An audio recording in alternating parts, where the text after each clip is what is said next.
গিয়ে সব দোষ স্বীকার করবে। জান, স্যারেন্ডারি যখন করব তখন ভিলেন সেজে হিরো সেজেই করব।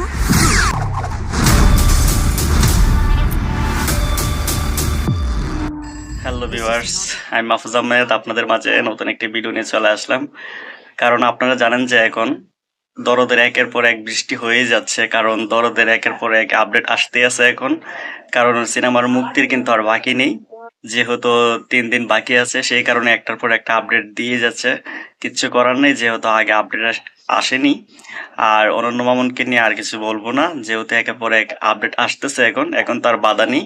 কারণ 15 নম্বর মুভিটা আসবে এখন তো কনফার্ম, যেহেতু একের পর এক আপডেট আসতেছে, গান আসতেছে। তো হিন্দি এবং বাংলা জিসেমসে তেরে আর হলো এই বাসাও এই ডুবাও, দুইটা গানেরই রিয়াকশন দিয়ে রেখেছে আমার চ্যানেলে। আপনারা যদি দেখতে চান অবশ্যই আমার চ্যানেলে গিয়ে লাস্ট দুইটা ভিডিও হলো এটার রিয়াকশন হিন্দি এবং বাংলা, আপনারা দেখে নিতে পারেন।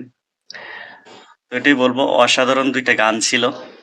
এবং এখন ট্রেলারটা দেখবো যে ট্রেলারটা কেমন বানিয়েছে, আপনাদেরকে একসাথে দেখবো বলে সেটা নিয়ে এসেছি। চলুন দেরি না করে আগে ট্রেলারটা দেখি, দেখে তারপর বলবো যে ট্রেলারটা কেমন লেগেছে বা ট্রেলারটা কেমন হয়েছে, তারপর বাকি কথা বলবো। চলুন শুরু করা যাক, আগে দেখে নিই।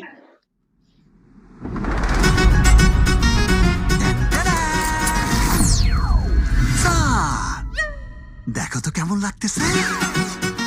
তুমি তো বললে থানায় গিয়ে সব দোষ স্বীকার করবে।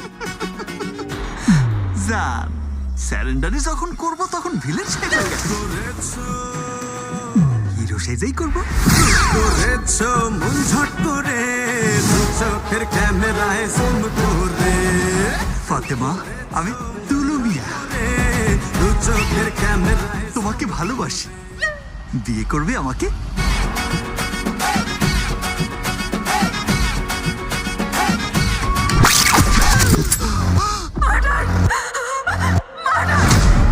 অগ্নি ম্যাম, ডিপার্টমেন্ট কি এই কেসটাকে অনেক হালকাভাবে দেখছে? কেসকে হালকাই নিতে হয়, না হলে কেস মাথায় চড়ে বসে।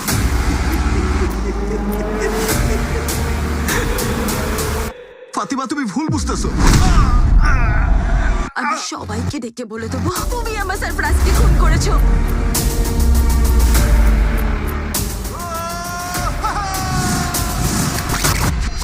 আমি খুন করিনি ম্যাডাম। খুনটা উনিই করেছে। আরে সরফরাজকে মারিনি, আমাকে মেরেছে।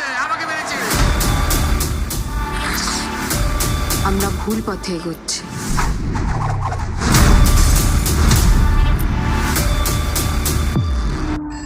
This is not a normal case.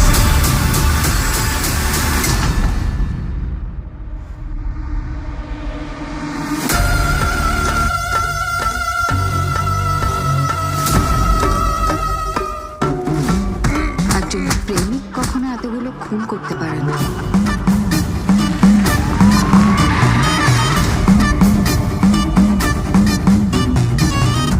আমি তাহলে জিতেই গেলাম।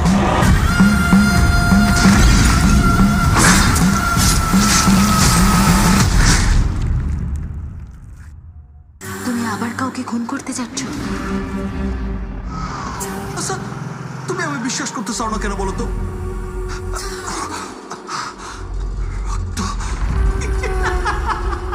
তো ভিডিওটা দেখে নিলাম। ট্রেলারটা অসম্ভব সুন্দর একটা ট্রেলার বানিয়েছে। ট্রেলারটাকে এত বড় করেনি, কিন্তু যতটুকুই করেছে শুধু টুইস্টে রেখে দিয়েছে। অনন্য মামুনকে এই দিক দিয়ে অবশ্যই স্যালুট দিতে হবে। উনি মুভিটা অনেক ভালো মুভি বানিয়েছে, মুভির গানগুলো অনেক ভালো বানিয়েছে। শুধু উনি ডেটগুলো মিস করেছে, উনি এটার দিক দিয়েই বলবো ব্যাড, খারাপ লাগে। আর সিনেমা, উনি সিনেমাটা কেমনে এগিয়ে নিয়ে যাবে সেটা চিন্তা করেন। আমাদের মেগাস্টার শাকিব খানও সেটা চিন্তা করেন। আমাদের মেগাস্টার শাকিব খান শুধু অনন্য মামুনকে বলে তুমি একটু চুপ থাকো, কিন্তু থাকেনি। তো অনন্য মামুন কিন্তু শাকিব খান থেকে এটাই শিখেছে সিনেমা কিভাবে এগিয়ে নিয়ে যেতে হয়। তো বলবো ট্রেলারটা অসাম বানিয়েছে, ট্রেলারটা এক কথায় অসাধারণ। যেমন দেখতে ভালো লাগতেছে, তেমনি কালার গ্রেডিং, তেমনি টুইস্ট, একের পর এক টুইস্ট রেখে দিয়েছে। ট্রেলারটা অনেক অসাধারণ হয়েছে। আমি বলবো এক কথায় অসাধারণ। আমার কাছে তো দুর্দান্ত লেগেছে। এই ট্রেলারটা দেখে কেউ বুঝতে পারবে না যে সিনেমার কাহিনীটা কি, গল্পটা কি। আমার কাছে দুর্দান্ত, এক কথায় ভাষা প্রকাশ করার মতো না, দুর্দান্ত লেগেছে। শুধু কিছু, কিছু আন্দাজ তো অবশ্যই করা যায়। যেকোনো মুভি ট্রেলার দেখবেন কিছুটা হলো আন্দাজ যার মন থেকে করে থাকে। যখন গিয়ে দেখেন না যেটা আমি আন্দাজ করেছি সেটা একেবারেই না, তখন কিন্তু অবাক হয়। এমনি দরদের মধ্যেও এরকমই অবাক হবে। যা যে ট্রেলারটা দেখে যে ধারণা করেছে সবার ধারণাকে ভুল করিয়ে দিয়ে দরদ অসাম টুইস্ট রেখেছে।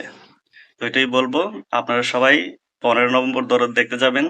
দরদ দেখে আপনাদের সবাই কিন্তু ভালো লাগবে। আমার মন বলছে আপনাদের সবাই ভালো লাগবে, কারণ দরদ একটা ভালো সিনেমা হয়েছে। তো অবশ্যই আমার ভিডিওটা যদি ভালো লেগে থাকে লাইক এবং সাবস্ক্রাইব করে দিবেন। দেখা হবে নেক্সট ভিডিওতে।